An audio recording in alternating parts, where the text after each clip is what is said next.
বস বস।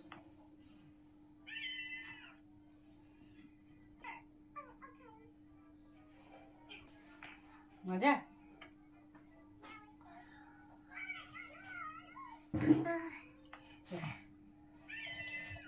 খেও না, তুমি খেও না।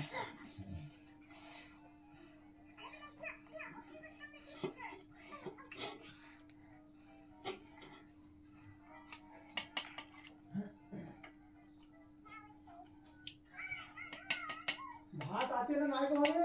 আছে আছে, তাহলে আমি একবার মামাদের বাড়ি থেকে আসি। আচ্ছা শুনে আসি। আচ্ছা বেশ যান। তুমি চা খাবে? চা করবো, দেখো ভাত খাচ্ছি। আচ্ছা ঠিক সেই করবো। না ভাত যদি তোমার হয়ে যায় তাহলে ভালো। আমার তো হবে এখনো, তাও বাড়বে। বাড়বে তাহলে ঠিক আছে। হ্যাঁ তরকারি আছে? হ্যাঁ ঠিক আছে। আবার মামা মনে হয় মিষ্টি মিষ্টি দেবে, দেখি দিয়ে আসবো না যদি দেয়। আচ্ছা বুঝলি তো? আনবি না কেন? আনবা? কেন আনবি না? মামার সাথে ঝগড়া হয়েছে তখন আনবি না? আমাদের মিষ্টি আছে। খাবো ইয়ে করে খাবো ফেলে দিয়ে গেছে।